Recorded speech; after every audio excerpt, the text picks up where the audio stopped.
Hello everyone. I want to welcome you to the Indian Institute of Management, Ahmedabad, and to the official inauguration for our research center, the Ashank Desai Center for Leadership and Organizational Development. We have an exciting evening and knowledge-filled evening planned for you today, and I hope you enjoy it.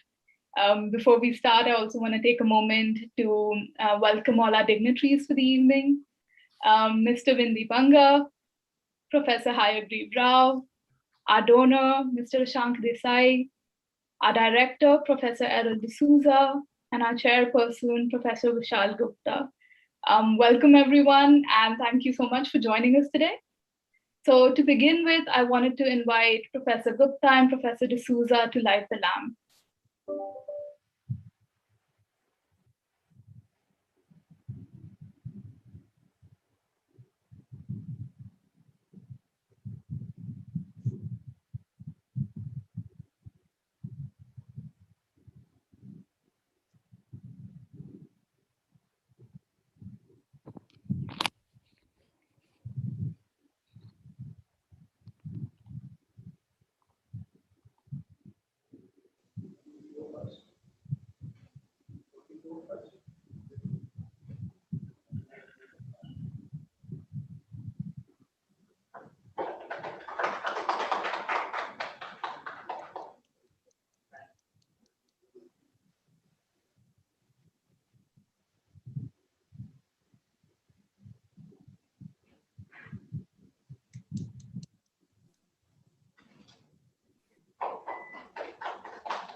All right, thank you for that, professors. To begin with now, I would like to invite Professor Vishal Gupta, the chairperson for our center, to introduce it. Good evening, everybody, and good morning, Professor Rao. I'm Vishal Gupta, and I'm an associate professor in the organization behavior area at the Institute. And I have the privilege and honor to be the chairperson of the Ashank Desai Center for Leadership and Organization Development. On behalf of the center faculty and the center team and the Institute, I extend to all of you a very warm welcome to the inaugural ceremony of the center. I also take this opportunity to welcome our keynote speakers, Professor Hayagriv Rao and Mr. Vindi Banga. They have been very kind to agree to be a part of the ceremony. For Professor Rao, this is 6:30 a.m. in the morning, but he has been very generous and agreed to be with us and share his thoughts on leadership and organization development. Thank you also to Mr. Banga for joining us from London and taking out time from your schedule to be a part of the ceremony. I welcome our director, Professor Errol D'Souza, as well as Mr. Ashank Desai, our special invitee for the event. I also take the opportunity to welcome members of the IMA Board of Governors who are present with us today, faculty colleagues, Professor Rama Bijapurkar, our alumni friends from the media, as well as guests who have logged in to witness the ceremony from India as well as various parts of the world. Let me just share a few thoughts about the Ashank Desai Center. The center has been set up as a research center at the Institute with a vision to conduct research as well as inform practice in the domain of leadership and organization development. Our vision as faculty members and the team at the center is to be recognized as a center of excellence that does good and high quality indigenous research and knowledge creation to impact leadership and management practice in India as well as around the world. As of now, the center has 12 faculty members from varied disciplines such as communications, economics, education, human resource strategy, law, and organization behavior, who are working on various issues related to leadership and organization development at the Institute. As we are all aware, COVID-19 has resulted in an unprecedented disruption in economic activities in India and globally. The widespread nature of the event and the scale of this crisis has also placed pressure on leadership and management of organizations. The pandemic has led to complexities, ambiguities, and contradictions that leaders and organizations will have to manage in the world that we will inherit post the pandemic. Normal and established ways of working have been disrupted, and some of these have been rendered obsolete overnight. Just to give an example, the pandemic has changed definitely the way we all work. The manner in which we have all gathered here this evening is, is a testimony to the fact of the changing times. Remote work is perhaps the most significant organizational design shock of our lifetimes. For leaders and managers of organizations, this great uncertainty created by the pandemic and its associated challenges requires creative, flexible, and adaptive responses, those that are usually not associated with leadership during business as usual times. The complexities and challenges that have been posed before us are leading to conditions of plurality that the leaders will have to manage in the near future. Just to cite a few, leading and managing and navigating businesses by showing resilience, ensuring ecological sustainability, as well as employee well-being in a post-COVID world. The Ashank Desai Center for Leadership and Organization Development is getting initiated into its activities at this crucial juncture, and we hope that at the center we will be able to create and disseminate knowledge that is relevant, contextual, and impactful.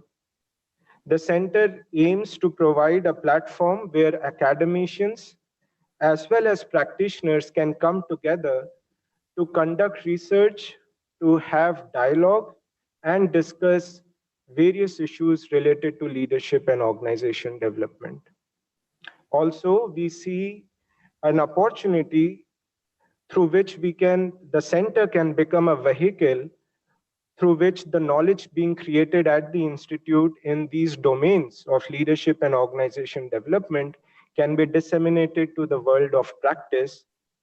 In order to do this, the center aims to, in the coming times, we aim to conduct various events such as invited speaker series, workshops, panel discussions, training and workshops, consulting services, as well as annual conferences that will provide opportunities to academicians as well as practitioners to exchange ideas, voice concerns, as well as jointly create solutions that are contextual as well as relevant. We are hopeful that over time, the center will create a name for itself as a center that impacts both research and practice. We will reach out in coming times to our well-wishers, our alumni, and stakeholders to keep them posted about our progress, engage with them through various events, and also to seek collaborations and partnerships. We are excited at the center, the team, as well as faculty members, as we embark upon this journey, and we seek your support and encouragement. Once again, on behalf of the center, as the chairperson, I welcome you all to this inaugural ceremony. and I hope you will enjoy this evening. Thank you. All right. Thank you, Professor Gupta, for laying out your vision for what we hope to achieve here at the center. Next, I would like to invite Professor Aaron D'Souza to share his thoughts on the center. Thank you. It's a pleasure to welcome everyone. Ashank, Windy Banga, Rama Bijapurkar, and Professor Hayagreev Rao. It's a pleasure to be here at this inauguration of this center, which is actually the largest donation received by us from an individual at the Institute. It is really a landmark event from the point of view of the Institute. I'm not going to talk about the center because Vishal has already told you a bit about it. I got to know Ashank when he and I were put on a committee by Manohar Parrikar, which we worked on together. And he has been very unassuming. He never spoke about himself or about, his life and his deeds. But unfortunately for him, he was born in my home state of Goa. So I got to know the lowdown about him. Ashank was unfortunate that he lost his father at the very young age of 2 years, and his family was involved in the freedom struggle. If I recollect, one of his aunts was sent to jail, and the family had to move out of Goa and they went to Nagar Haveli. Over there, Ashank studied in a tribal school. He grew up with Adivasi, and it was a village without electricity. So Ashank actually studied by a kerosene lamp. Okay? And he did well because he managed to get into IIT Bombay. And then, of course, he came to IIM Ahmedabad. Okay? It's really, a story of grit and, a story of, the type of person that he is. At the Institute, he actually founded Mastech, and I'm waiting to meet the professors who taught the 1979 batch. They should be charged for not teaching that someone could start a company, when the course work was going on. Okay? And then, Mastech in the initial days, from what I hear, it's a story of the times. It reminds me of, what India was and, what it has become. It was run out of a home. They didn't have a telephone in those days. It took 10 years to get a telephone. So the local jeweler outside the home used to receive calls. And if I'm right, Ashank and his team of two friends who were all IIM Ahmedabad batchmates used to make calls from a public phone book, okay, in order to do business.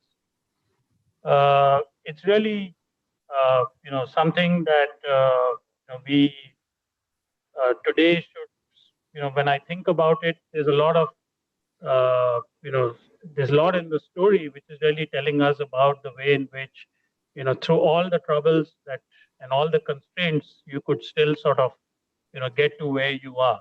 Okay. Ashank has been involved in leadership. In fact, many years ago, he started in the name of his daughter, the Avanti Foundation leadership program for women, which actually works with school and college going kids. And more than 60% of them come from, backgrounds which are not privileged. So he's been very philanthropic in what he has done. And he's actually, laid the grounds for donating as well as ensuring that, he spends a lot of his time as well as resources in order to further the good of society. Ashank, I know you are fond of squash, and I haven't told you that actually now at the Institute we have a world-class squash court. So next time you come, I'm going to play a game with you, okay? And I look forward to that. Thank you very much for this wonderful donation. I look forward to the rest of the evening and, to the kickstart of what I believe is going to be, a thought leadership center from the Indian Institute of Management, Ahmedabad. Welcome, everybody, and thank you. Thank you, Professor D'Souza. Next, I would like to invite Professor Gupta to introduce our donor for the center, Mr. Ashank Desai. Pleasure to introduce Ashank to all of you. Ashank Desai is the founder and former chairman of Mastech Limited and has more than 4 decades of rich and diverse experience in IT industry. Ashank is one of the founder members and past chairman of NASCOM. He also served as vice chairman, Society for Innovation and Entrepreneurship at his alma mater, IIT Bombay. He is also a member of the governing board of IIM Ahmedabad. Ashank Desai was felicitated by Prime Minister Shri Narendra Modi for his contributions to NASCOM and IT industry for the last 25 years.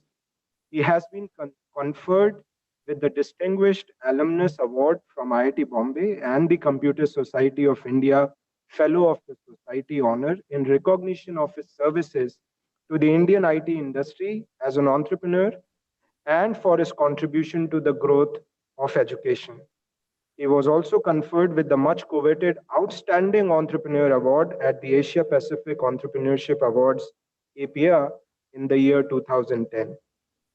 Ashank has done BE from Mumbai University, MTech from IIT Bombay, and he is an alum of IIM Ahmedabad. Professor D'Souza has already introduced Ashank, and he has given us a lot more insights. And I take this opportunity to request Ashank to please share a few thoughts on the center. Thanks, Professor Rao, dear friend Windy Banga, and Rama, Errol, and Vishal, and all the audience leaders who I have invited and others have invited. Before anything else, Errol, thanks for that over generous introduction. I didn't know you had done so much of research on me, but I was overwhelmed by that introduction. Vishal, thanks also for that. So let me welcome you at this evening. And I won't spend more time. We have 3 important persons after me who are going to discuss something important. But I'll quickly talk for a few minutes. The questions that was asked to me actually by Vishal. So like all IIM professors, he started asking me difficult questions. So he says, what are the reasons to donate IIM? And what are your thoughts and expectations about this center? So I think I'll effectively answer those questions quickly. So, ladies and gentlemen, I have always been fascinated by this leadership creation and leadership impact. I was influenced to get into IIM actually by Peter Drucker when I read him from IIT. And I was really fascinated by how the leaders are built. To my mind, I may be making very strong statement, but I think difference between developing nations and well-developed nation is, I think, leadership, number of leaders that each one of them have. It is not about developing countries don't have leaders. We don't have as many leaders as we need. That is the question I'm saying here. So leadership is about nation building and prosperity, economic, social, and otherwise. So personally, I have been lucky to be involved and interacted with IT leaders from where I grew. I have been lucky, specifically, I'll take name of Mr. Narayan Murthy, who has been my friend, philosopher and guide for 30 years, who was chairman of IIM, by the way, but has influenced me immensely over these years. So I see leaders as not only leading something, but making difference to many others and preparing them for leadership. So I think I'm sure all of you are convinced that leadership is something that we all need in this country. So that was reason number one. So I'm answering this question like whack. Some of IIM colleagues would know. WAC was a very dreaded course where they told us how to communicate well. So reason one is this. Reason two really is that I'm an alum of this and obviously wanted to give back. But what is most important was my emotional connect with the institute, as Aaron said, that the idea of IIMA was incubated in IIMA premises. I was greatly lucky to have my classmates, R. Sundar and Ketan Mehta, particularly, who became my lifelong partner. And that partnership started in 1979, in the second year. I must admit that we all were doing more work on our company in second year. I hope they don't reduce my grades now. But the point I'm making is we incubated, thought about it, we moved around and met alums, and they were respecting us because we were students. We were meeting many government people, they were respecting us as IIM students. And above all, there were three professors whose name I definitely want to take, who encouraged us. Professor Mohan Kaul, Professor Bhatnagar, and Professor Nitin Patel. All of them were very, very supportive for our idea. We used to sit with them and asking them questions and so on. So I think IIMA was part and parcel of Mastech, to be honest. So I think I'm not doing anything great favor by coming back and doing some small thing for IIMA, but I felt it was my duty and responsibility. And this partnership that I have with my founders continued for almost 40 years now, and we still are together.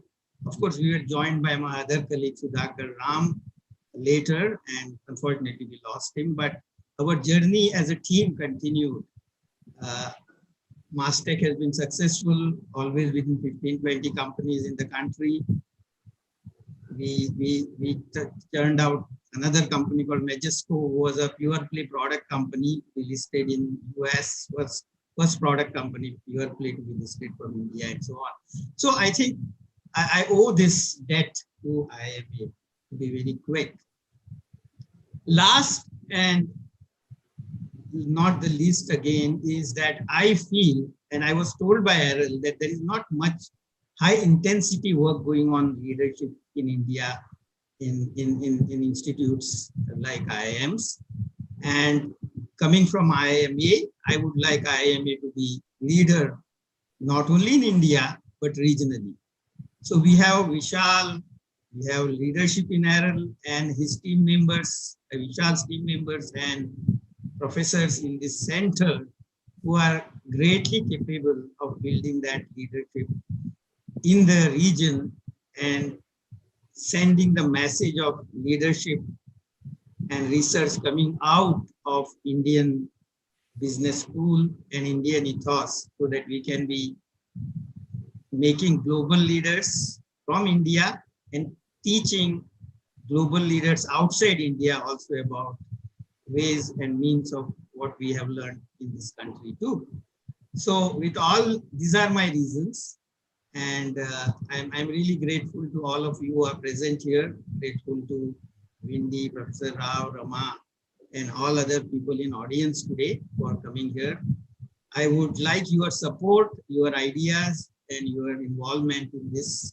Let us make it the best leadership institute in this region. Thank you. Thank you. Thank you, sir, for those wonderful words. Next, we move on to our speaker session for the evening, and we've invited some truly distinguished speakers who are equally distinguished in their different fields. And I would like to invite Professor Gupta to briefly introduce our speakers. Thank you. I will introduce Professor Rama Bijapurkar, who would be the moderator for the speaker session, and Rama would take it from there. Professor Rama Bijapurkar is one of India's most experienced independent directors. I'm sure most of us have read her books and heard about her from various places. She has served on boards of several blue chip companies and public institutions and has a broad and deep perspective of India's Inc. and its evolution over the past 2 decades. Her past and present board appointments include Bharat Petroleum, CRISIL, Infosys, National Payment Corporation of India, Mahindra Finance, ICICI Bank, Cummins India, Nestle India, Sun Pharma, just to name a few. Rama is Mumbai based and has an independent consulting practice. She has served on several advisory boards and has worked in leading market research and strategy consulting companies prior to setting up her own practice. She is an alumna of IIM Ahmedabad and has served on its board, has been a regular visiting faculty, and is currently Professor of Management Practice at IIM Ahmedabad. I invite Rama to take over from here and host the speaker session. Thank you, Vishal. Good evening, everybody logged on here. I hope everyone is safe and stays safe. It's a really special privilege for me to be here and be a part of this inaugural event of the Ashank Desai Center. So thank you, Errol, Vishal, Ashank, for making me a part of something very special. Ashank, this is an absolutely fantastic initiative, and here's more power to your elbow. We have, as everyone has said so far, two absolutely outstanding speakers, very eminent people, both of whom have unparalleled resumes and outstanding track records. If they weren't so eminent, I would say they're both rock stars in the field that they're in, but that would be a little too casual for the weight of everything that they have actually achieved and continue to achieve. So I'm going to introduce each one in the order in which they speak. And so I'm going to start with Professor Haigreve Rao. And he is known as Huggy. I think that is what your Twitter handle says. So it is not impolite of me to use it. He is the Atul McBean Professor of Organization Behavior and Human Resources at Stanford. He studies collective action within organizations and markets. His research and his teaching, therefore, revolve around scaling up mobilization, innovation, and talent in organizations. And we will get a really interesting glimpse of it today in the title of his talk, Leaders Scale. He is obviously very widely published in top journals. There's a long list of them, you name it, and the journal is there. And what your resume doesn't say, Huggy, is that the book you've co-authored, Scaling Excellence, has really made a lot of waves, is among your other books, but this one in particular was the best business read in the Wall Street Journal the year it was published. He is a fellow of the Center of Advanced Studies in Behavioral Science, a fellow of the Sociological Research Association, and also a fellow of the Academy of Management. He's consulted and conducted workshops for a wide range of organizations, British Petroleum, General Electric, Hearst Corporation, and many others in this list. You just Google and it all falls out of on the screen.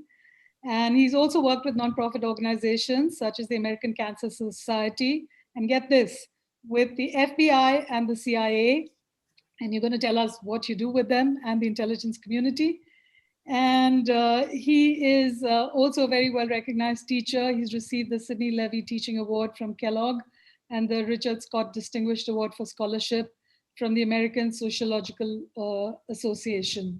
He has an MBA from XLRI and a PhD from Case Western University. And Huggy, I'm going to hand it over to you. And after you speak, I will introduce Vindi and hand the mic, so to speak, over to Vindi. So welcome. We're delighted to have you here, and over to you. Thank you so very much, Rama, for that very gracious introduction. Very gracious introduction.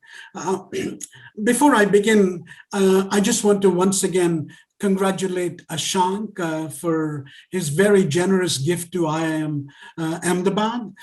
If I understand rightly, Ashank, the name Ashank in Sanskrit means faith, I think. And clearly, Ashank is reposing faith in his alma mater so that they can scale excellence. Really, that's the topic of the theme, if you will, of a few ideas I'm going to share with you today. That leading is really about scaling excellence. Before I do that, I'm very aware I'm at an educational institution, and I was so touched when Ashank was actually remembering his favorite professors. As I was watching the list of attendees, I quickly saw two of my old professors from XLRI who are logged on, and I want to publicly acknowledge and thank them. The first one is Jitu Singh or Jitendra Singh. When he came back from Wharton, he changed my life. He offered me independent studies. I basically read his PhD reading list, and he was very generous to me. His generosity made my curiosity possible. Another old professor of mine who's there is Sharad Sareen, an alumnus of IIMA. And the only thing I remember Sharad did was he made sure when I left XLRI, I knew what conjoint analysis was. So I still remember conjoint Sharad. So thank you both for being there. So what's the core argument I'm going to make? That leadership is about scaling up excellence and not merely building up a footprint. Next slide, please. So the structure of my talk is going to be divided into three segments. I'm going to begin with a few foundations and enablers. I'm going to offer two headlines, if you will, about leadership. And for those of you who are interested, two evidence-based tools that you can actually use for your own purposes in your organizations. And the ideas are actually derived from our book, Scaling Up Excellence. So I want to take you to a CEO called Paul Anderson, an American who became the CEO of Broken Hill Properties in Australia. He was an American going to Australia, never worked in Australia. He was in energy, never done anything in mining. And I was at a conference and we asked him, what did you do? How did you so successfully turn around BHP? He said, I went there, I found out who the top 80 executives were. I asked them, please write me a 2-page memo answering the following questions. Who are you? What are your responsibilities? What are the key issues? What would you do if you were me? And then when we asked him what changes he actually undertook, he said, mostly I did what they told me to do. Now, this is obviously an edge case.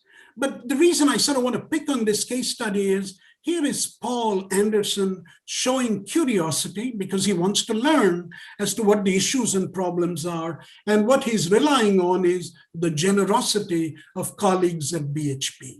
And curiosity and generosity, to my mind, are the yin and yang of scaling up excellence. And that's sort of the broad point I want to make. Next slide, please.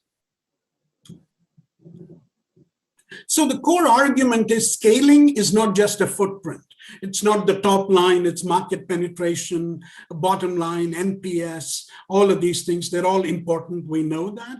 I'm much more interested in the mindset, and in particular, a mindset where curiosity is multiplied by generosity. We all know that curiosity is naturally essential for search and creativity. Generosity, to my mind, the health muscle, is vital for scaling. And as I'll just try and illustrate, when you have curiosity and generosity, they actually lead to felt accountability. And I want to underline the word felt. And I'm going to give you an example of an executive education student of mine who actually became my teacher. Next slide, please. So Doug Dietz is an executive at GE Medical. Doug designs MRIs for a living.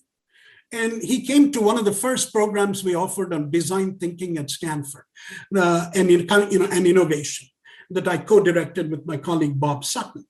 And when he came there, very quickly he realized, even though he was designing magnetic resonance imaging machines for a living, he never visited actually a place where they were being used for children, pediatric MRIs.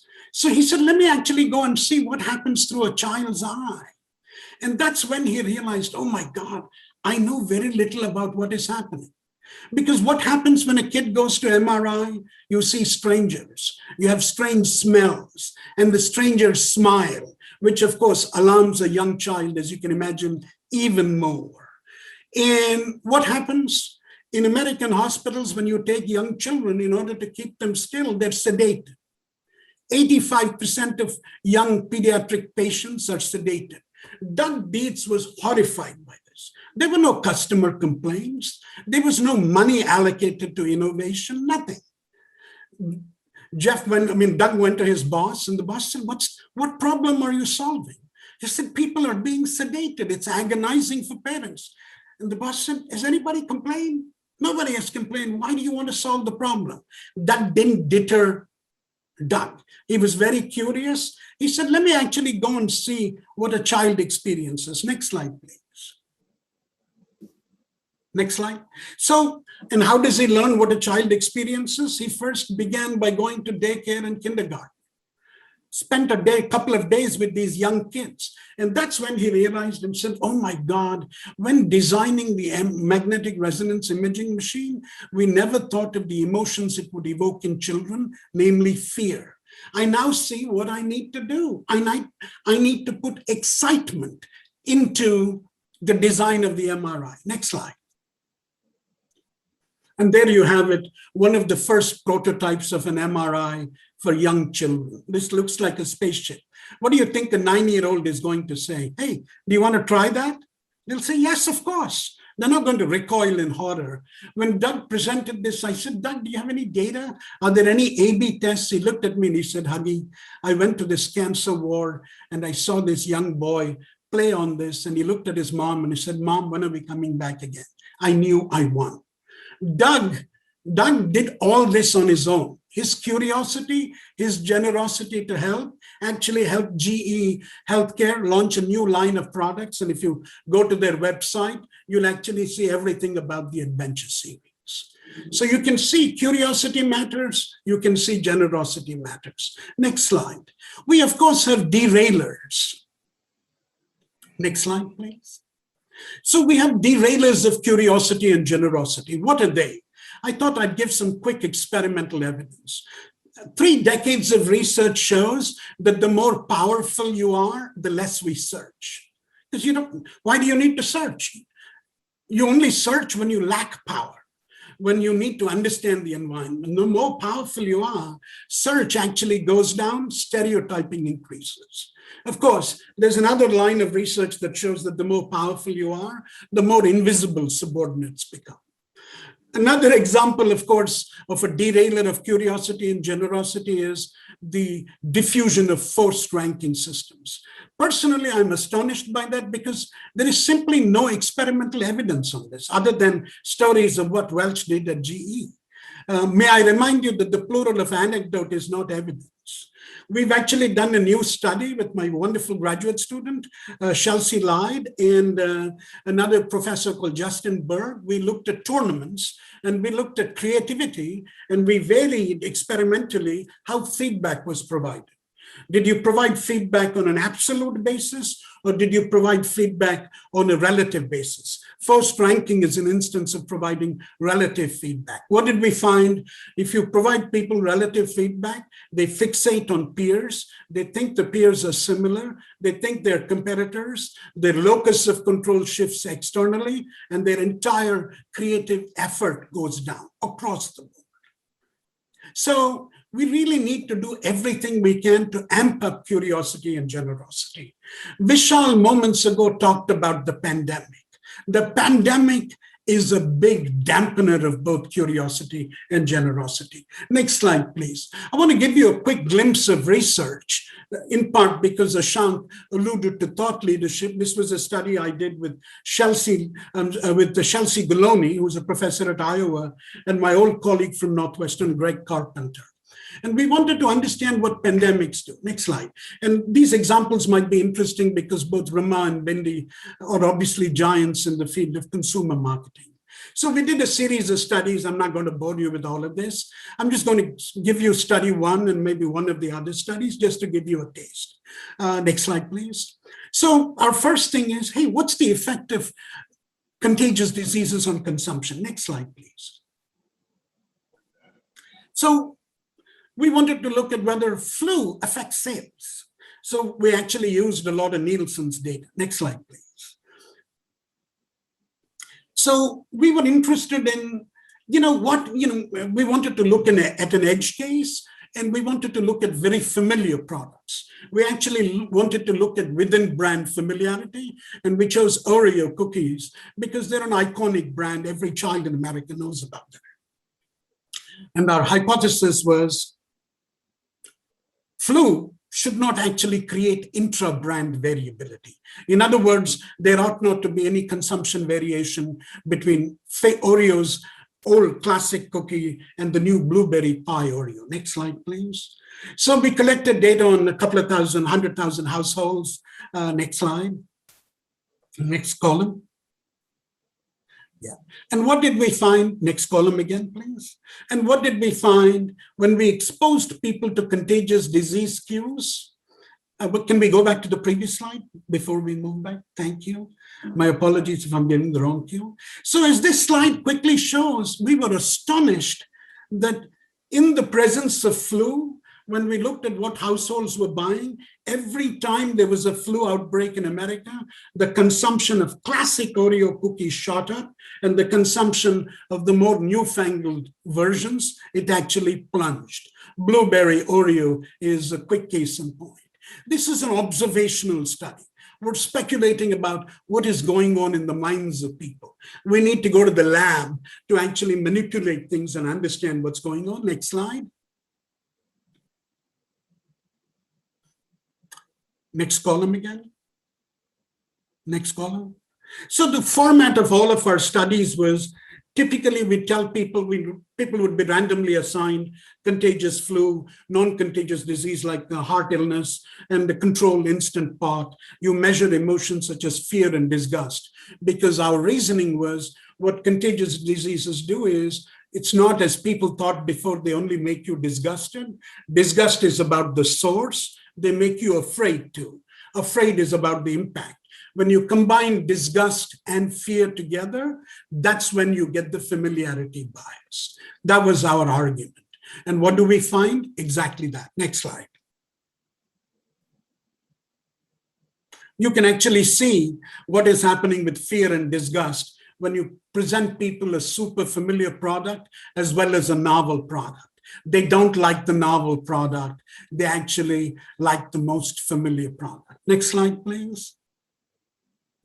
So when I was presenting this research, a number of marketing people, of course, quickly said, oh my God, I can actually price comfort foods higher during pandemics.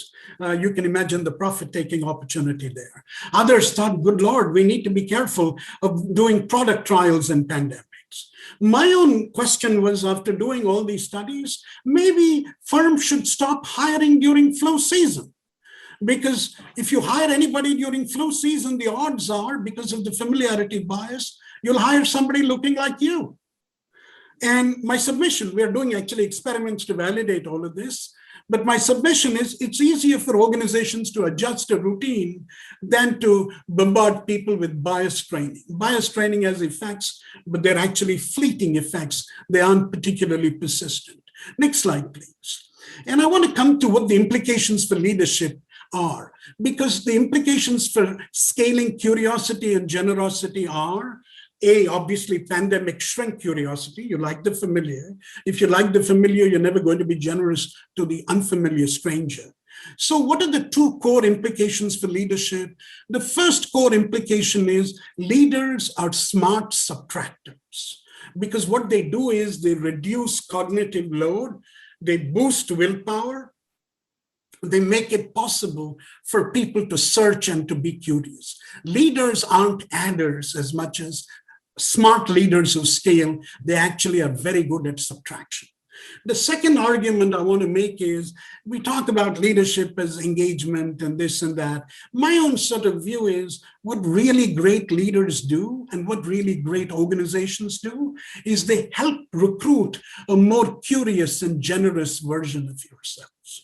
Ashank, as a matter of fact, when you were describing how you and your band of founders was talking with all of the professors, what did IIMA do to all of you? It recruited a more curious and generous version of yourself, presumably. For me, certainly that is what XLRI did. And I'm grateful again to the two professors, Jitu Singh and Sharad, who are on the call today. Next slide. So let's actually drill down into both of these. So the first headline, as I said, is leaders scale curiosity via smart subtraction. They make people bigger and better. Remember, accountability isn't one word. It's account multiplied by ability. What are accounts? KPIs. If you simply heap KPIs on people and multiply it with an ability of 0, you're going to get 0 at the end. So you really need to worry about ability, not account in the accountability part. And as we'll see in a moment, people face enormous cognitive load, and look at how it impedes search and next slide, please. And generosity too. Next slide. So this is a study of Israeli judges making decisions on whether to parole prisoners. Obviously, if you're deciding to parole a prisoner, that's a cognitively demanding task. You need to search for information. You also need a sense of generosity to be activated. So what did they do? They studied 1,000 decisions by 8 judges over a 10-month period. And in Israel, like in other parts of the world, the order in which prisoners queue up for parole hearings is essentially randomized. So what did the researchers find? If you were lucky, purely because of the schedule, to be the first person at 9 o'clock, when the meeting started, the probability of you getting paroled was 0.65 or 65%. But as time ticked, and if you were unlucky enough to be there after 2 hours, your probability of getting paroled was precisely 0. After a snack or a break, if you were lucky to be the first person after that, your probability shot up to 0.65 and then again plummeted. So was anybody actually making decisions with curiosity? No. Was there generosity? No. Everything was processed on the basis of order of arrival. It was like a garbage can. So that's why we need to subtract. If you really want to unleash creativity in organizations, curiosity and generosity, subtraction is very critical. Next slide, please. Next slide. Yeah. And the tool I would recommend is organizing a little social movement within the enterprise rather than relying on a mandate from the executive suite. And once you have actually a movement from the bottom, you can actually subtract activities, not just as a cost-cutting exercise by looking at an Excel spreadsheet, but you really are subtracting the negative feelings associated with bureaucracy, with all of these things. Let me give you an example. I wrote a case study recently about AstraZeneca. A young woman, Vidya Subramaniam, led a team of 40 people all across AstraZeneca, and their goal was to save 2 million hours to do more for the customer and to do more for the employee. What did they want to do for the patient? They wanted to improve their lives. How? More trials. What did they want to do for employees? Give every employee 1 hour back every week, which means 52 hours for each employee. That was their goal. 2 million hours. They went to R&D and said, how can we give you 100,000 more hours to do R&D? Very quickly, you realize there are 4 finance reviews. They might be superfluous. You trim them, you do this. And what you're doing is you're actually unleashing curiosity, you're unleashing generosity. Otherwise, all of that is actually held in check. Next slide, please. I want to move to the next headline. And the next headline is, when I go to organizations, people always tell me our leaders rolled out a change initiative. I always get confused when people say that. I always ask them, who did you roll over?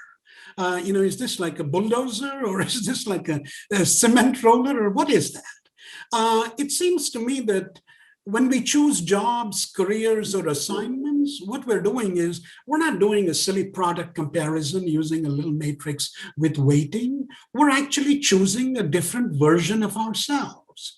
And so a big challenge for leaders is, what do you do to recruit a more curious and generous version of your employees' selves? And this is even more critical with the growth of work from anywhere, because you can't police the employee. You can't monitor them unless you incur those costs with attendant implications for your reputation. So what do? How do we recruit people's curious and more generous selves? Next slide, please. And the simple thing I would recommend is that we ought to think about is we ought to reimagine, particularly given work from anywhere, we ought to reimagine the psychological contract between the boss and subordinate. If the employee previously said, I'll give you skills and my time and you pay me, now the employee is saying, hey, I'm going to bring my best self to work. The boss has the responsibility to help the employee realize the best self. And once you do that, you really don't need to manage the person. And what's a career? It's a series of experiences that actually extend our best self. Next slide, please. So, very simple exercise for those of you interested in doing it. You can start by saying, what are the 3 words that describe you as an individual? Don't use nouns, use verbs and adverbs. They entail action. And then, you can ask yourself, what's unique about you that leads to your happiest time when you perform the best? And you can do a little highlights reel, a minute or 2 on your smartphone that you can share with other people. Simply put, that's the best self. In fact, you can do it even easier without doing all this. You can go back to your companies and you can ask your employees, hey, why don't you choose a job title that showcases your best strengths? And you'd come with something pretty close to this. Now, we actually did an experiment where we showed that worked, but let me continue with the best self exercise. Is there any evidence this works? Absolutely. Here's a lovely study done of Wipro. Next slide, please. So, Dan Cable and Francisca Gino did a nice field experiment in Wipro. All the new hires of Wipro were randomly assigned into a control group. They went through regular onboarding. There was another best self group. You identified your best self and you shared it with your colleagues. And then there was an organizational identity group where a senior executive came and spoke about Wipro culture. And you had a high performer who came and said how Wipro helped him or her. And 6 months later, they measured engagement, errors, and quit rates. Who do you think did the best? The best self-conditioned people did the best. They had the best engagement, they had fewer errors, and they had fewer quit rates compared to the organizational identity group, or for that matter, the control group. Next slide, please. I realize in my enthusiasm, I might have taken a little more time, but what I urge you is, I really urge you to think about leaders scale excellence when they scale curiosity and generosity. Curiosity is searching the landscape of opportunity and threat. It's the precondition for creativity. Generosity, what more can I say? Sharing is scaling. Otherwise, it doesn't scale well. Ask yourselves at the end of every day, what did you do to improve your curiosity? What did you do to improve your generosity? What did you do to make your team more curious, more generous? And by the way, this is not just about organizations, but this is about your children too. Scaling them means making them more curious and generous. And so I leave with good wishes to all of you on your scaling adventure. Thank you. Thank you. Thank you, Agni. That was both enlightening and energizing. And I have a question for you, but I will ask it for you to you at the end. Okay. I would now like to introduce my friend Vindi Banga, and I request him to give his speech after this. So when people ask me what batch of IIM Ahmedabad I am, if I give them a year, they look at me pityingly like I'm dated. But now I've learned to say I'm Vindi Banga's batch, and then I enjoy the reflected glory. So that is my introduction of Vindi, but I'll do a formal one right now. So Vindi today is a global partner of, is a partner of the global investment firm Clayton, Jubilee, and Rice. He lives in London, joined their London office in 2010. And what he has done is a fabulous Act 2 to a stellar Act 1 at Unilever. In Unilever was, the way we tell it in legend here is that he joined Unilever as a management trainee, made it to chairman, went on to the executive board of Unilever, ran their foods, home and personal care business, and did it along the way with various stops around the world with Unilever. Presently, he chairs a lot of the investee companies. He's on the board of, and they're all big names. He is also chair of Marie Curie, senior independent non-executive director on the board of GlaxoSmithKline PLC, a non-executive director on the Economist board. And he is also a member of the World Economic Forum Global Future Council, the International Chamber of Commerce in UK. And back home in India, he served on the Prime Minister of India's Council for Trade and Industry for a good 10 years. And he also has a Padma Bhushan that was given to him in 2010, or that he earned in 2010. Vindi is a distinguished alumnus of IIT Delhi and IIM Ahmedabad. And while your bio doesn't say it, it's also part of the legend. It's a gold medal from both places. And so, ladies and gentlemen, on to Vindi Banga. Thank you, Rama. Professor Gupta, Professor D'Souza, my dear friend Ashank, Professor Rao, and friends.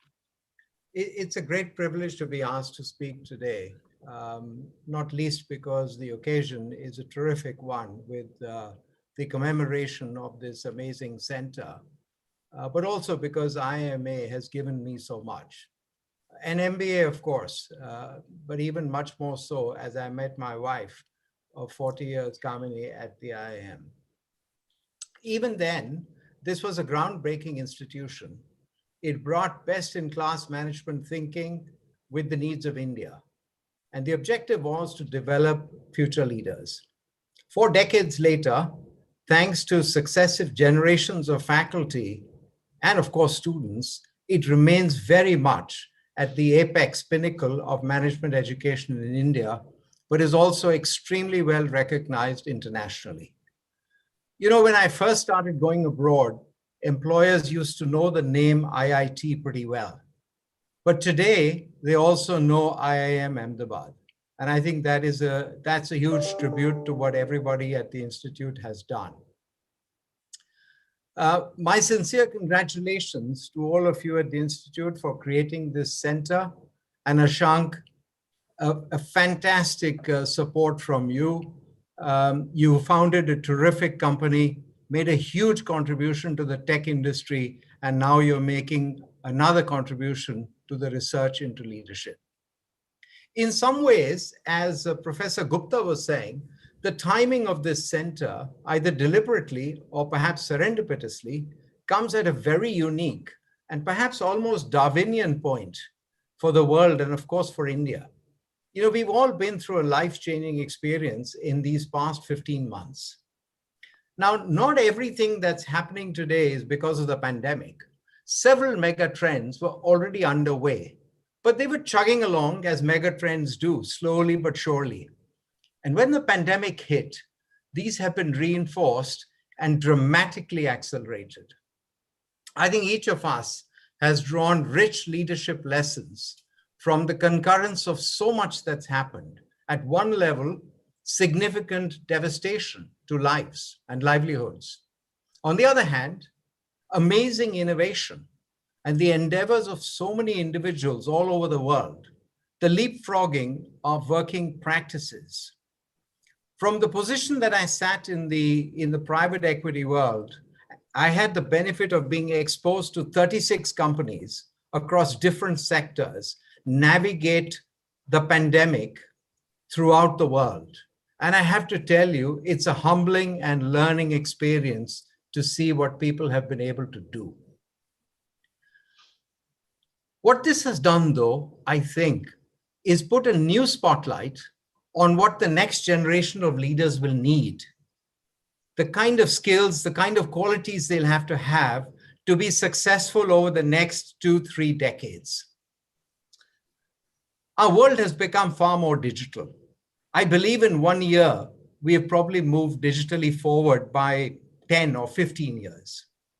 At the same time, the world is far more complex and uncertain. Leaders in every single sphere, government, business, university, non-profit organizations, wherever you are, people have had to deal with challenges and a situation they've never experienced before. You run a retail company and tomorrow you have to shut down all stores overnight. You have zero revenue for months ahead, but you have all the costs standing with you. That's a situation you've never actually even thought of. Can you tell a whole country to go home and stay at home? How does that work? But that's what people have actually dealt with. Now, people often ask whether the world will go back to what it was before the pandemic. And of course, the answer is it won't. Therefore, what will it be like? And more important than that, I think, is what are the qualities that leaders will need to be successful in this new world? I think back to what Professor Gupta was saying and Ashank was saying very eloquently, this center has the opportunity of learning from what's worked less well, from case studies in the private sector, public sector, government, social sector, identifying cross-cutting themes and leveraging this research to develop the next generation of leaders for India, regionally, as Ashank says, and why not the world? What I'm going to do over the next few minutes, I don't have slides, but I'd just like to share with you some of my own observations on the qualities that I think are going to be really important in this new normal for leaders. And some of these may spark ideas or thoughts for research work at the center. So what are these thoughts? Well, I think the first quality I'd like to highlight for successful leaders is they need to have a unique ability to combine vision, strategic insight, and execution. All three. This is hard. For the first half of my leadership journey, no one talked about purpose. This is a new idea, relatively. Strategy and execution were pretty separate. We used to have a strategic planning department that did a strategic plan every 5 years. And in between, the focus was all on execution. Leaders were often talked about as this person is more strategic or that person is more execution oriented, because most people are inclined to one or the other. Today, what's the situation? Even before you think about strategy, you need to have a purpose. You need to have a North Star. If you don't have a purpose and you don't have a North Star, nobody's going to come and work with you. Within that purpose, strategy is then evolved. But the big difference is it's a process of continuous evolution because it's inextricably linked with its execution. And I think that is actually a huge, huge difference. As you execute it, you are constantly iterating the strategy. Now, why is this so? Well, I think it's because the world has become incredibly dynamic. There are so many plates spinning at very fast speeds. We are impacted by technology changes in every aspect. This enables new competitors to become a very serious threat in a very short period of time. Historically, you could see a new competitor coming for years before he or she became a real big threat. Today, an entire industry can be disrupted in less than 12 months. Uncertainty is extremely high. Think about the kind of choices that people have had to make in the last 12 months. I talked about a retail store. What do you do with the cost base? What do you do with the people when it's suddenly the revenues go to zero? A few weeks later, you have a different set of questions. How do you open it up? How many stores do you open? Do you open all of them? Do you bring back all the employees? How do you keep them safe? What do you do on the supply chain? What do you order? Do you order the full range of products? Do you order for a few weeks? It's just very, very complicated. Should we spend on new products, advertising, invest in capital? And yet, with all this uncertainty and incomplete information, people had to take real-time decisions. And when you look around you, business kept going, countries kept going, organizations kept going. So today's leader, I think, has to have the abilities to set this vision for the company, but also be a strategist and also be on top of the execution, pivoting and sharpening the strategy continuously. I was reading an article the other day where one consulting firm described the new leader as a strategic executor, as only consultants can do. They can find this amazing 2-word summary of everything I've taken 10 minutes to try and explain. I think, however, that definition doesn't go far enough. I think new leaders need to be far more like what Ashank did as he started up a company. They need to be far more like startup entrepreneurs rather than managers, which we were all taught. We were all taught to manage and then lead. And I think today it is far more important to be entrepreneurs. Why do I say that? Because actually all the entrepreneurs I've met have a very clear vision of what they want to accomplish. They have a sense of purpose. They know what they're trying to do. And you know what? They work tirelessly to make that happen. They believe they have a product or a service that fills a need. They've identified a gap. They've got tremendous commitment to keep driving ahead, whatever the obstacles. They're always in uncharted waters, so they need to be bloody comfortable with ambiguity. And they're perseverant. They never give up. They keep turning, they keep pivoting till they find a way forward. In fact, entrepreneurs, however big they become, it's really interesting. They work with the mindset of a startup.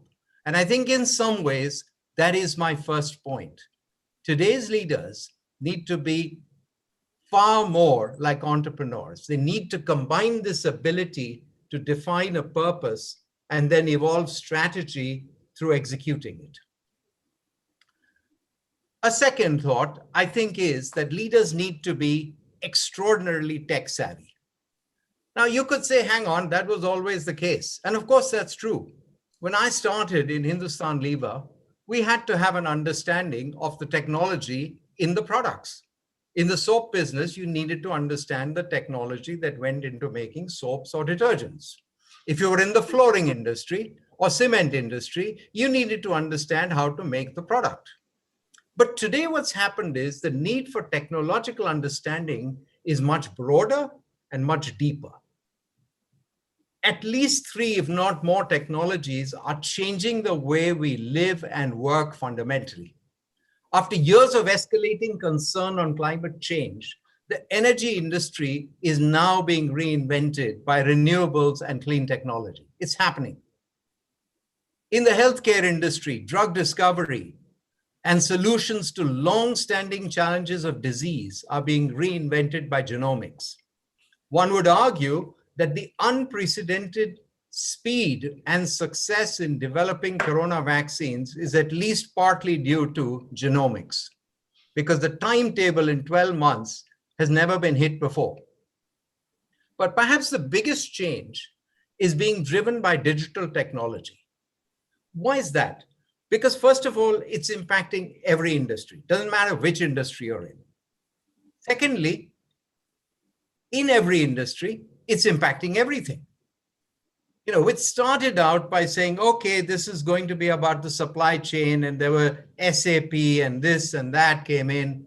But now everything that is done, customer acquisition, sales, supply chain management, innovation, finance, research, development, everything is changing and impacted by digital technology. In the last decade, and certainly I would include myself in that, we relied heavily on our chief information officers or chief technology officers. That was the big modus operandi. We've got to have somebody who gets it, and that person gets digital technology on the board. Today, I don't think that's going to be sufficient. I think the leader has to be fully cognizant of the power and potency of digital technology, what that can do in that organization, and how to lead that change. And at the same time, I think leaders across sectors will need to over-index on empathy. Why do I say that? Well, look, anecdotally, we've all heard of the inverse correlation between those who lead digital technology and empathy. That's not generally the case, but that's a kind of stereotype that people have. The reality is that as you implement digital technology, it has huge consequences on people. People have to unlearn what they've done. At the same time, they have to learn new skills and new ways of working. Many will have to leave the business. So many companies talk about restructuring. Well, there's a human at the end of restructuring. There's a person, there's a family. That person has to go and find new skills, new opportunities. You know, I was struck a couple of times when I heard Charles Handy say, he said, we must be careful that our humanity is not swamped by technology. And he was very, very right. Technology can do a lot of good.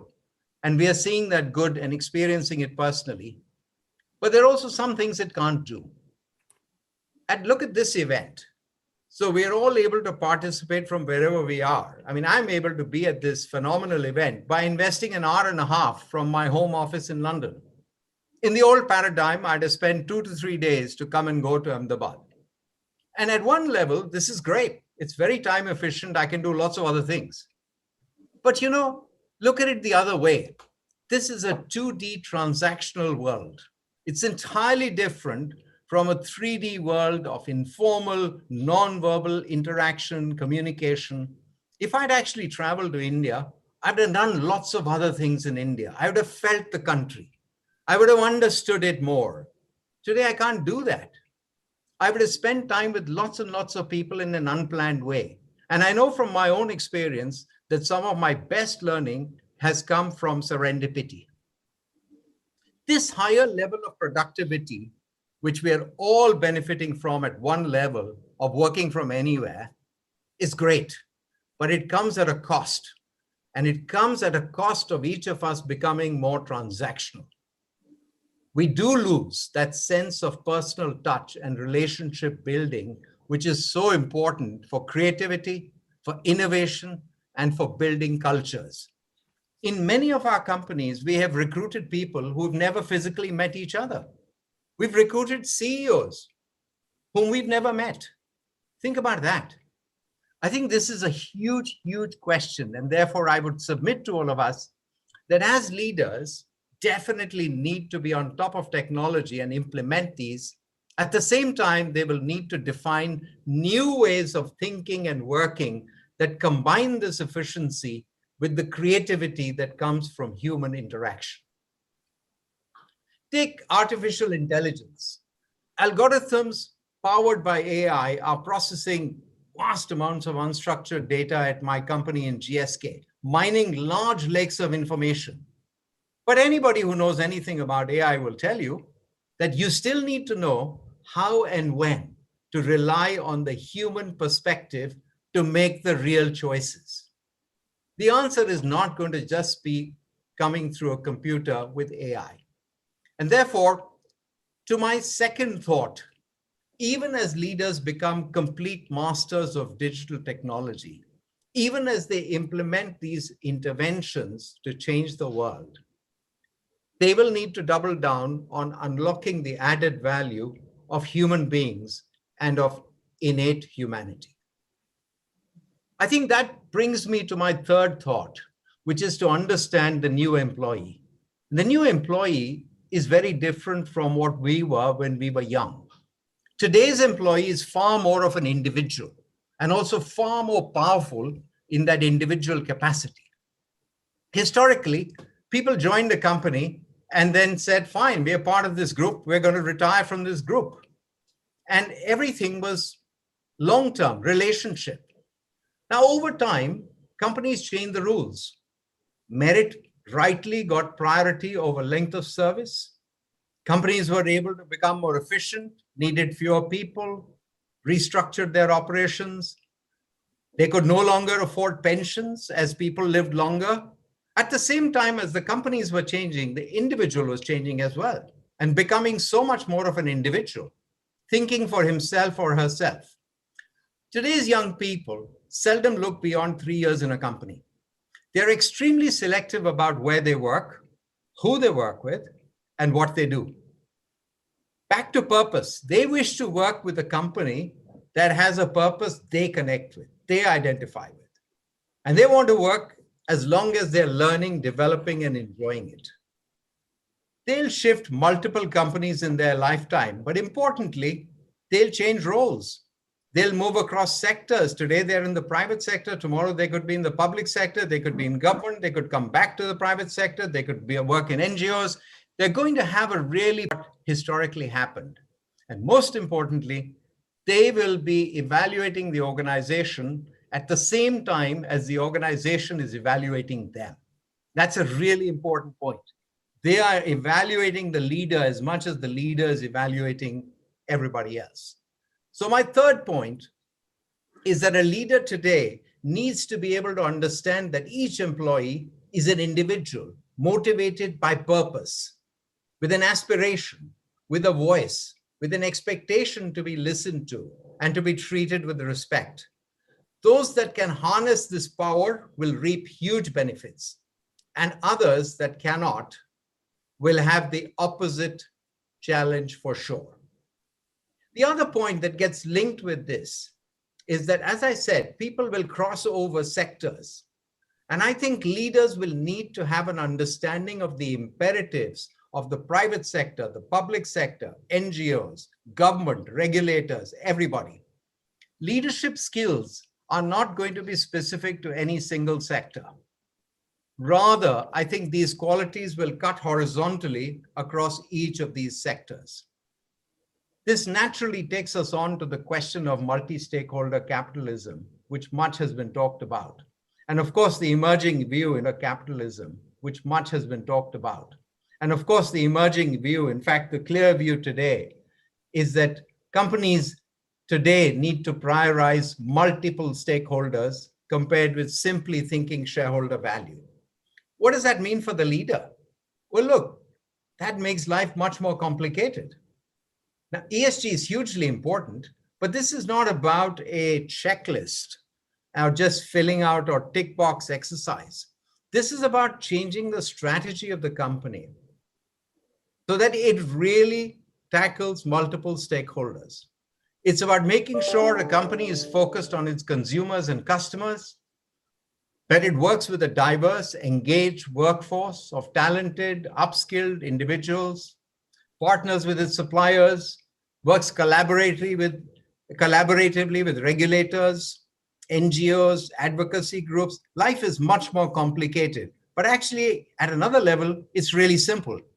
If you do that, shareholder value creation will be the outcome. The other point I'd like to talk before I leave the idea of the individual, and I think I'm relating it back to the power of the individual. Because of social media, the individual's impact is hugely magnified.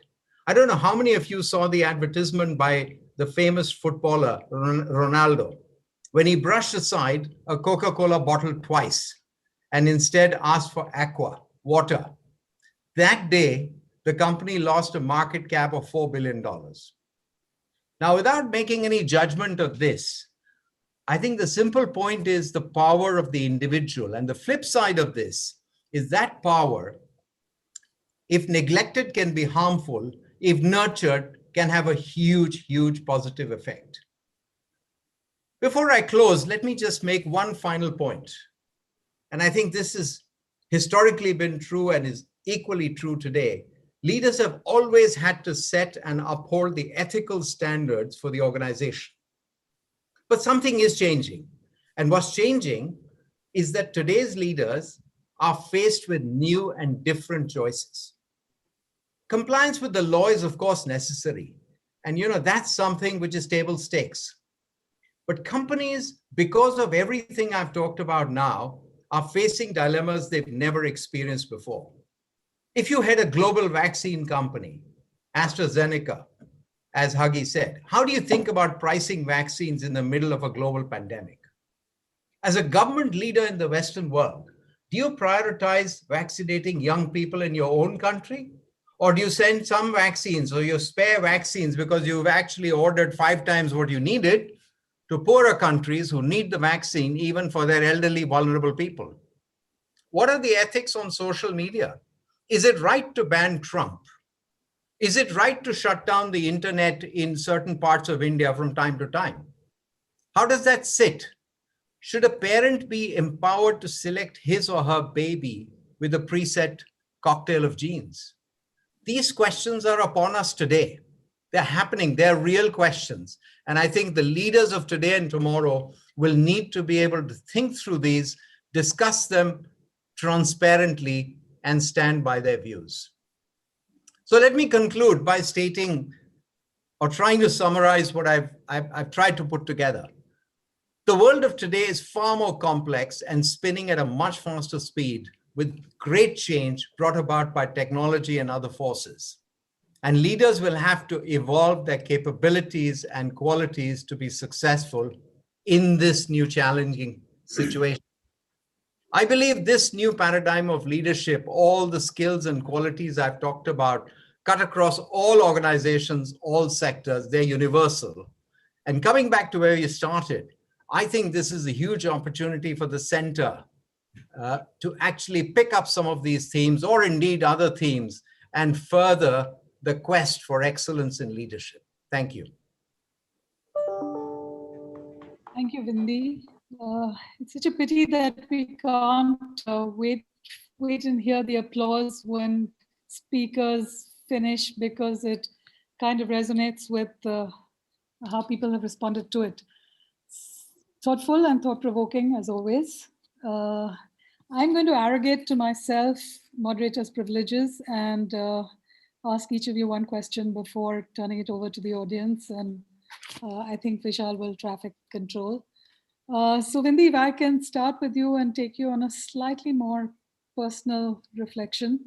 You made an unusual transition from being a public market CEO, from working in an almost 100-year-old company for a long time, to private equity and cutting-edge private equity.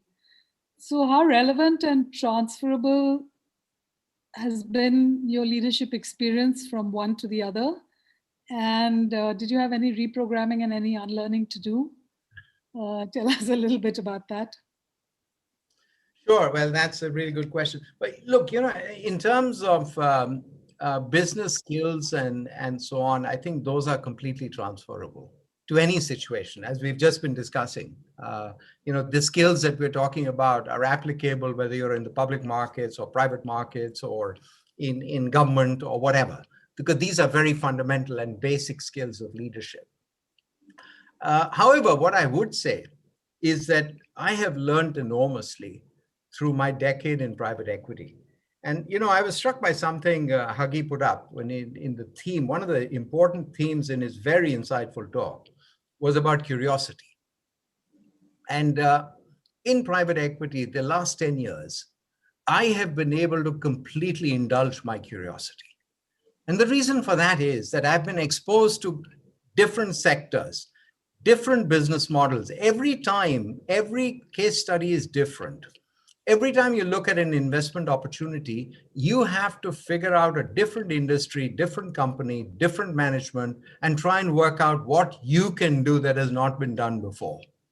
And that's a hugely challenging experience from which you really have to learn. And I think I've hugely benefited from that. I think the other thing I would say, having worked in public markets and private markets, I would say that in general, the private equity challenge has a higher bar in many respects. And I won't take too long. It's very quick. You got to work within 5 years. You have 5 years to deliver value creation, not infinite. Now, there are lots of benefits for taking a long-term view, but 5 years is pretty long. You got to make that impact. And if you lose a year for whatever reason, you got to run like hell for the balance 4 to deliver a return. And I think it's because private equity thinks IRR and not cost of capital. And therefore, speed is really very different in PE. And I think the second thing is, while the rewards from private equity are notably good, so is the risk. You are only as good as your real performance, which is out there for everyone to see. So it's been a fascinating learning experience and continues to be one. Terrific. Thank you. And Hagi, my thought is that, a lot of leadership and organization is fairly culture specific. I often get bashed for saying we are like that only, but sometimes I think we actually are.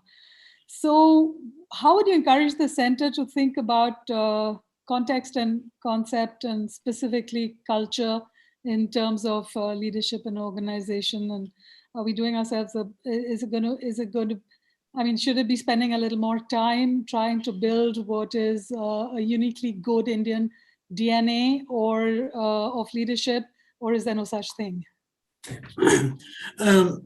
Thank you, Rama, for that very insightful question. I find it particularly poignant you're raising the question about culture at IIMA, because we all know that when Ravi Mathai was at IIMA, what he really quickly realized was building an organization is a matter of building attitudes rather than building structure. Now, to your question about cultural variation. The first is, even within a firm, culture can vary from time to time. Quick example, recently I had an executive from Uber in one of my classes, and I asked the guy, hey, how long did you work in Uber? He said, 4 years, Huggy, but it felt as though I worked in 16 different companies. Each quarter, Uber is a different company. So there's clearly change in culture with scale. There's naturally also, if you will, some companies take the view that we are going to be, in our book, the way we refer to it is, hey, we're going to be Catholic. One size fits all. Doesn't matter where you are, irrespective of location, you're going to do the same thing. Allow me to give you a mischievous example. I wrote a case study about Atlassian. I know the co-CEO there, a very mischievous Aussie. And, Wendy was talking moments ago about purpose, and they have a most mischievous take about purpose. Their view of purpose is don't F the customer. That's like one of their values. So I asked him, I said, what's the reason for this profanity? Can't you get the point across with ordinary English? He looked at me and he said, Huggy, the reason we use the words don't F the customer is they mean the same things in Sydney, San Francisco, Shanghai. They scale well across cultures. That's sort of one perspective. Now, the other perspective is when you have large conglomerates, large organizations, the way we refer to that problem is we think of it as taking like a Buddhist approach. What do you do in a Buddhist approach? Instead of stamping out like a common template for every unit, you identify, if you will, some core guardrails, principles, routines, procedures, and you allow each division to realize their own unique answer. But what binds everybody together is we go through the common protocol. Moments ago, we were talking about stakeholder capitalism. A great example of a company that's produced really a number of CEOs, and it's very underappreciated, at least in America, is Rome and Haas. They've generated lots of CEOs, surprisingly. Now, if you really look at the way they train their people, all of them are trained in what's called the 5 voices. Right from the earliest stage, you're taught to understand not just the voice of the customer, the shareholder, and the employee, but also the voice of the community and the voice of what they call process, or loosely put, process ethics. And so even when you have cultural heterogeneity, it seems we can use some of these common things to bring things together. I can offer you no other better example of cultural variability, Rama, than Stanford University. The business school is very different from the law school, from the engineering school, from arts and sciences. So, but even there, we all share the value of autonomy, but we express it, we realize it completely differently in each school. Hopefully that helps. Yes, and is it politically correct in your world to talk about Catholic and Buddhist? Oh, absolutely. The way, in fact, strictly speaking, some people have suggested we ought to have contrasted Mormon versus Buddhist than Catholic versus Buddhist. But fortunately, having been to Jesuit school, I understand the monastic impulses of capitalism, of Catholicism too. Okay, wonderful. So now it's, I think, audience question time. Vishal, are you going to, I can see only one question, but I think the chat has a lot of questions. So Vishal, will you, I will Yeah, also so I look at think there is one question which is sort of coming repeatedly, and it is to both the speakers, so you can take turns. So the question is, how should we conduct our lives, daily lives, ourselves in our daily lives, to actually evolve into a leader? So I think that's a great question because it connects to Wendy's experience as well as Huggy's experience of working with organizations. So in your experience, when you look at leaders, what are some of the things that really stand out for you, who have really evolved into that leadership role and have succeeded? So what sort of characterizes or stands out as their qualities? Bindi, I'm going to defer to you. You've seen many more leaders and probably produced more of them than I have. So why don't you take the floor, if you may? Okay, well, look, I think that's a really good question. And I suppose the way I would answer it is to say, I'd pick up, first of all, one thought that Huggy put out right through his session, and that's about curiosity. I really do believe that leadership, like everything else, can be learned. It can be learned. And therefore, I think the ability to be curious, the ability to be a good listener, to observe and to learn from what happens around you, from those around you. Everyone around you is a leader. It's not just the CEO or the guy who's on top of the company. Actually, everyone in the company is leading something. And therefore, I think being fundamentally curious about the issue, how do people create impact? How do they get things to change? That's what impact is. I think that is one. If you have curiosity, you will improve yourself. I think the second is to have the humility to know that you actually don't know everything. I mean, honestly, that gets harder and harder as you go up the chain, because you're treated by everybody as though you know everything. And the reality is, it gets lonelier. People look at you and you're supposed to make a big decision, and you actually sometimes just don't have a clue as to how to make it, and you want more time. So have the humility to say you don't know and ask people what they think you should do. Learn from everybody.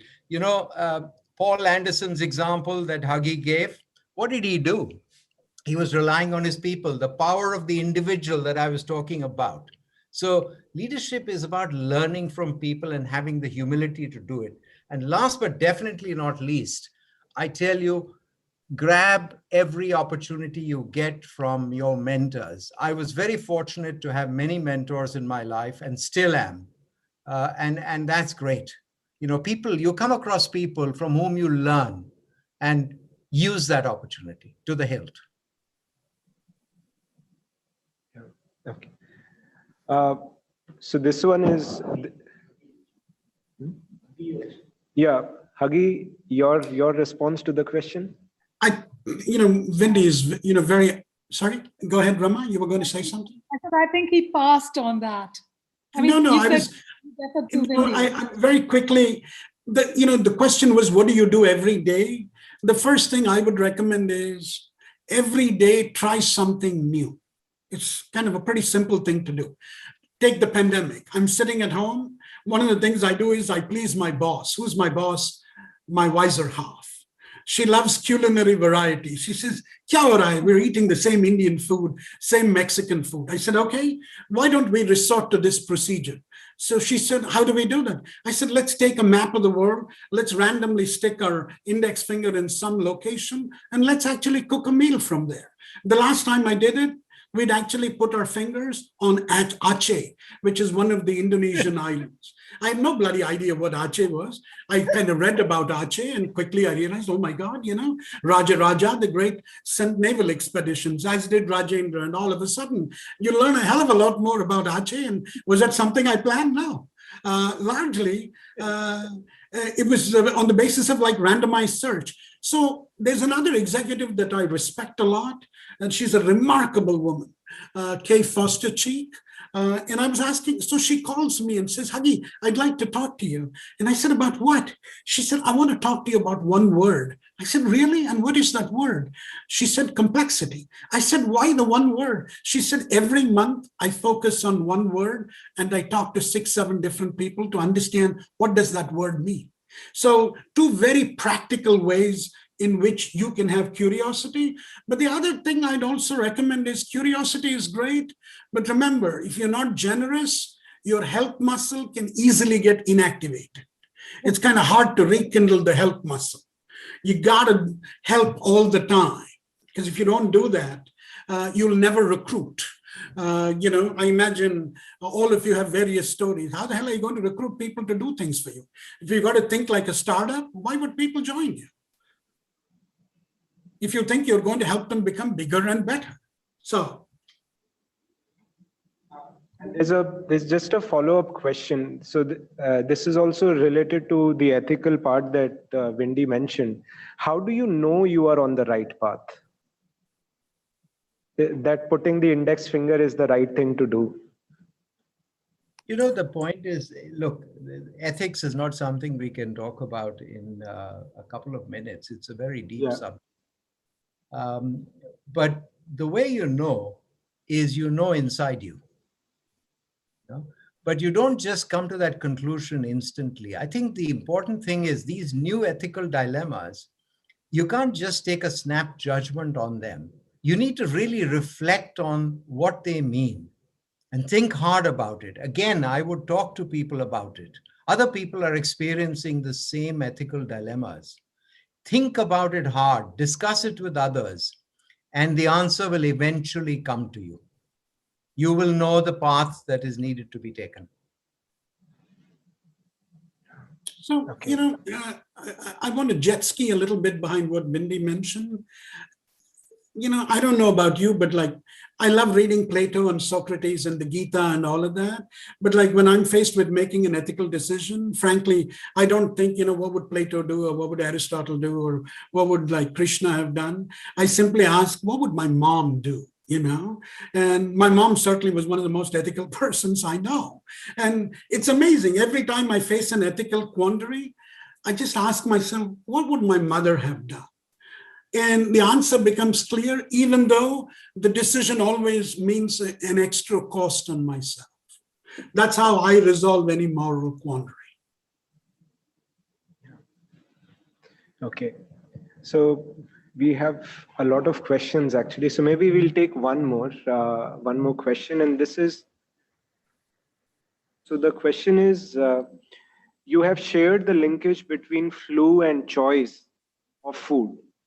On the similar lines, have you observed any linkage between the current pandemic situation and the employment choice of today's manpower?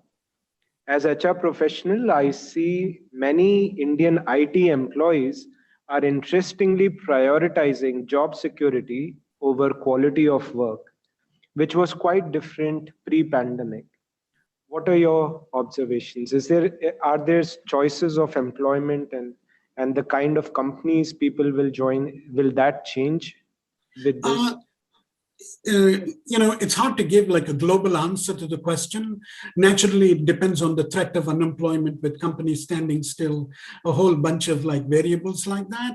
But the one thing I would say is what the pandemic certainly has done is it's actually been a shock to get people to think more about what work-life balance is. The other thing that the pandemic has actually done is, in many ways, this is actually, and I think Wendy actually mentioned this, the pandemic also, I suspect, has had an effect on the overall level of trust in authority. We're actually doing a big project on conspiratorial thinking during the coronavirus episode. And so there's enormous distrust of authority. And this, we suspect, may be replayed within organizations as well. And one manifestation of that in companies, the new leaders, as Wendy was alluding to, is employee activism. At Facebook, at Apple, a couple of weeks ago, they hired a senior executive from Facebook. The employees launched a petition drive. Within moments, they had to withdraw the offer. There's a CEO of a company called crisistextline.org who ran the nonprofit very much like a hard-charging startup executive would do. It's amazing. The employees of that, they organized a Twitter campaign, and eventually the board actually had to ask the CEO to leave. So the whole ball game is changing, and the pandemic certainly has had a big effect. The other thing I suspect the pandemic is going to have is, and I want to be careful because I don't want to draw too much on the analogy. If you go back to World War II, lots of people said, oh my God, after the war, we're going to go back to the frugality of the Depression era. And instead, what did the American GI do?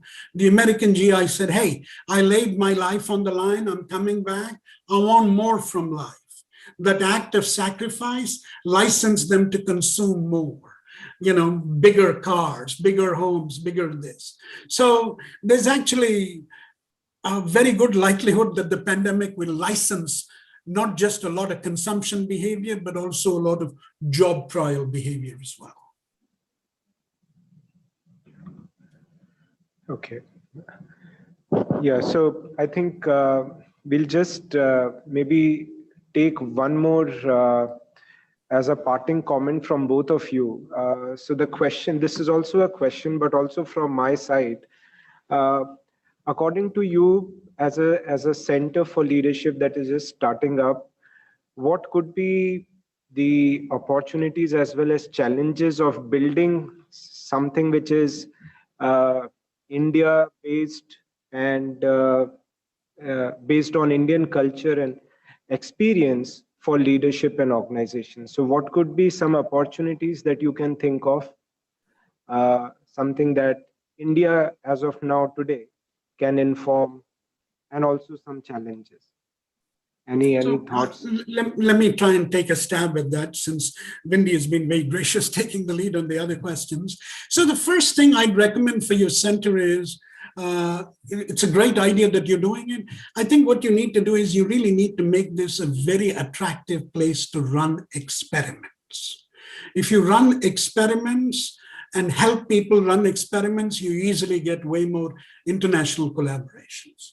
The other thing is, there's been an extraordinary growth in research, particularly on the neuropsychology of consumption, the neuropsychology of employee behavior and so forth. All of this requires, for example, access to fMRIs.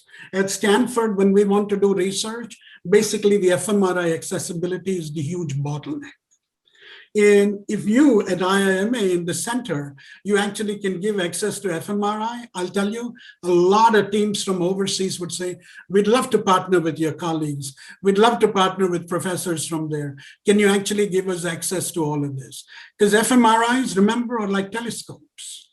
I mean, where does everybody go to watch the telescope? You got to schlep over to Chile.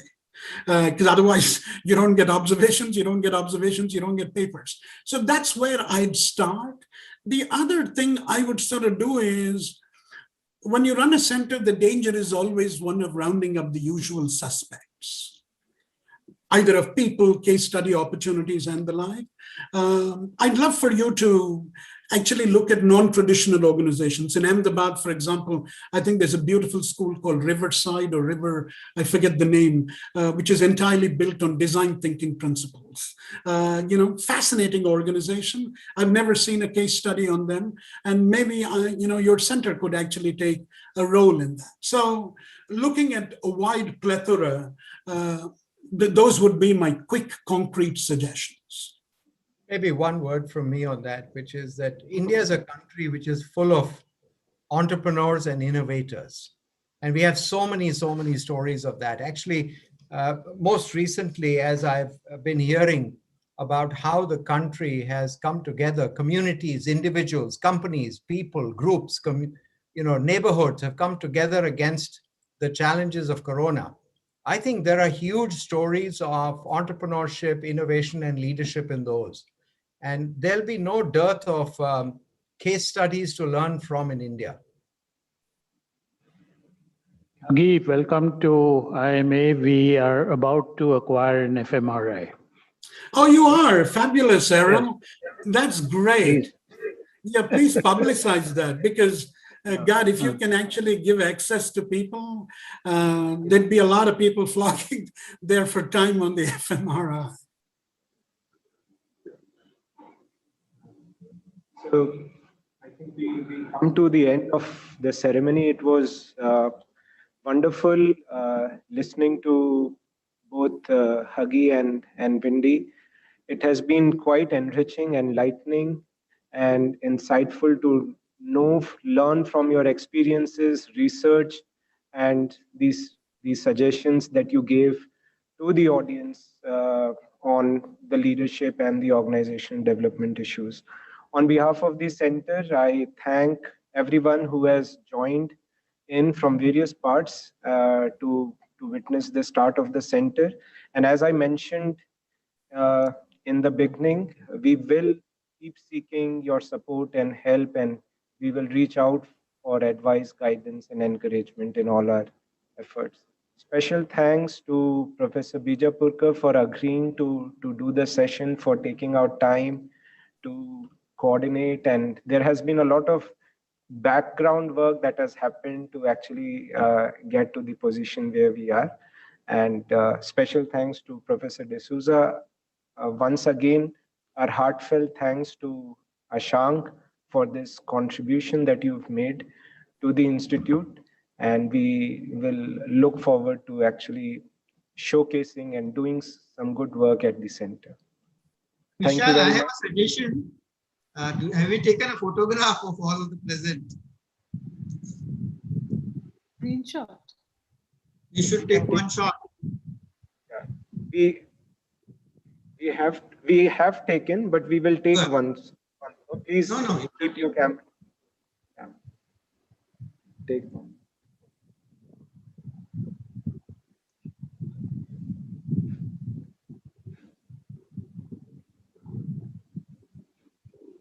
Okay, thank you, everybody. Thank you, and have a good day ahead. Thank you. Thank you all. Thank you all. Bye-bye. Okay, thanks. Bye, everyone. Pleasure meeting you, Ashank.